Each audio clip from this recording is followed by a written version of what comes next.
Tiger సీతారాముడు. Tiger Nageswararao గురించి విన్నాను గానీ, ఈ సీతారాముడు ఎవరు అనుకుంటున్నారా? ఒకప్పుడు పవన్ కళ్యాణ్ గారి షెల్వ్డ్ మూవీ ఇది. 2003లోనే స్టార్ట్ చేశారన్నమాట ఈ మూవీని. దాదాపు 20 కోట్ల పైనే బడ్జెట్. సీతారాముడు లవ్ ఫెయిల్యూర్ అయిన తర్వాత టైగర్ సీతారాముడు కింద ఎలా మారాడు అనేదే మూవీ యొక్క మెయిన్ ప్లాట్. పైగా పవన్ కళ్యాణ్ గారి లుక్స్ కూడా చాలా డిఫరెంట్ గా ఉంటాయి. ఇప్పటి వరకు పవన్ కళ్యాణ్ గారిని ఈ టైప్ ఆఫ్ లుక్స్ లోని అస్సలు చూడలేదు మనం. సరే, మరి ఈ సినిమా ఎందుకు ఆగిపోయింది అంటే జానీ యొక్క రిజల్ట్. ఈ మూవీ ఓకే అయ్యే టైంకి జానీ ఇంకా రిలీజ్ అవ్వలేదు. ఆ తర్వాత రిలీజ్ అయ్యిందన్నమాట. అది కాస్త రిలీజ్ అయ్యి పెద్ద డిజాస్టర్ గా మిగిలిపోయింది. టైగర్ సీతారాముడు పొజిషన్ ఏంటంటే 20 కోట్ల పైన budget, half of the movie foreign locations లోనే షూటింగ్ చేయాలి. జానీ లాంటి డిజాస్టర్ తర్వాత ఇంత హై బడ్జెట్ మూవీని మళ్ళీ కంటిన్యూ చేయడం ఒక రకంగా రిస్క్ అనిపించింది పవన్ కళ్యాణ్ గారికి.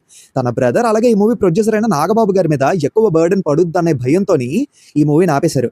ఆపేయడం అంటే ఆపేయడం కాదు, కథని మార్చేశారు. కానీ డైరెక్టర్ ఒకలే, వీరశంకర్ గారే. కథని మార్చేసి గుడుంబ శంకర్ అనే ఒక తక్కువ బడ్జెట్ మూవీని తీశారన్నమాట.